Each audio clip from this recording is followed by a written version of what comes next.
I can still remember the exact moment she said it. Karen, with that pinched, self-righteous face, wagged her finger at me like she was sheriff of the whole neighborhood. "This lake is HOA property," she hissed. My jaw dropped. My lake? Was she serious? I laughed, part shock, part rage. "Lady, I bought this land, every single acre. She was standing on my dock." But she didn't back down, her arms crossed tighter, her tone smug as ever. "We'll see about that." Oh, God, here we go. You know that sinking feeling when you realize you're about to be dragged into a fight you didn't start, but you damn sure have to finish? That was me, standing under the summer sun with sweat on my back, the lake glimmering behind me, while this woman tried to rewrite reality. And she wanted a fight.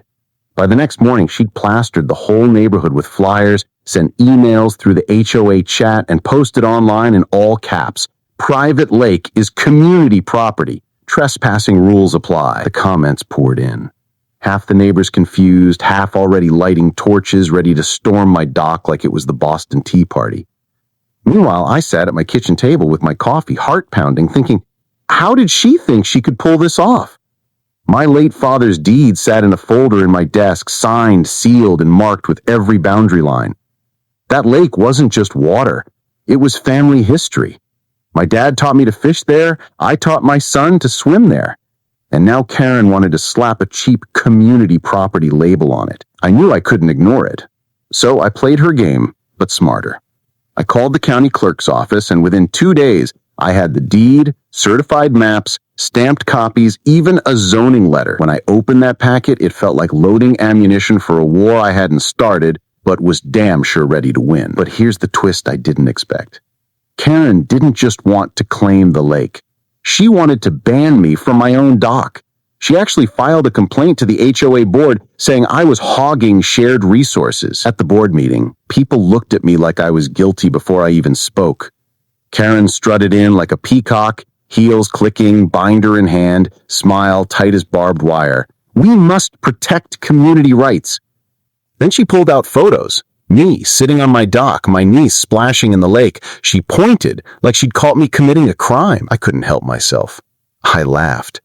"Karen, it is mine." Gasps, murmurs. Someone in the back whispered, "Wait, what?" That's when I reached into my bag, pulled out the certified copies, and slapped them on the table. The room went silent except for the squeak of paper sliding across wood. County deed, family property. Every inch of that water and dock is privately owned. You've all been swimming in my lake. Boom. It was like a grenade went off. Board members leaned in, flipping through the documents. One muttered, "Oh, hell." Karen's face was priceless. She went pale, then flushed crimson. "That can't be right. This has to be fraud." "Fraud? Lady, you printed flyers. You tried to brand my lake as yours. You know what that is? Defamation, false claim, harassment. And if you keep pushing, you'll be looking at my lawyer in court." The board froze. Karen sputtered, her binder shaking. For once, no one rallied behind her. But of course, Karens don't drown easily.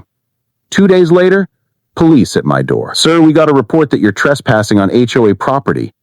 I laughed so hard I startled them. I showed the deed. The officers glanced at each other, shrugged. "Yeah, we figured something like this. Sorry to bother you." And down the street, there she was, arms folded, lips curled, watching like the director of her own play. That's when I decided, no more defense.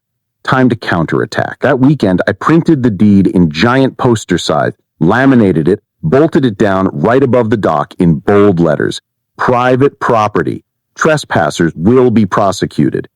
I even added a QR code linking straight to the county website. Neighbors came down, read it, scanned it, and you could see the confusion melt into sheepishness. Some even apologized. "Didn't know, man." Karen said, "Yeah, Karen says a lot of things." But Karen lost it. She marched down the dock in broad daylight, heels clicking, voice shrieking, "This isn't over. This is intimidation." She grabbed the sign and tried to yank it off, only to realize I'd used industrial bolts. Tugged and tugged, hair frizzing, face red, screeching like a kettle boiling over. I pulled out my phone, hit record. "Karen, you're on my private property damaging my sign. Want to keep going?" Her eyes widened. She froze. For once you could see the realization hit. She was cornered. Checkmate. And just when I thought it was done, the sweetest twist showed up. A letter from another neighbor.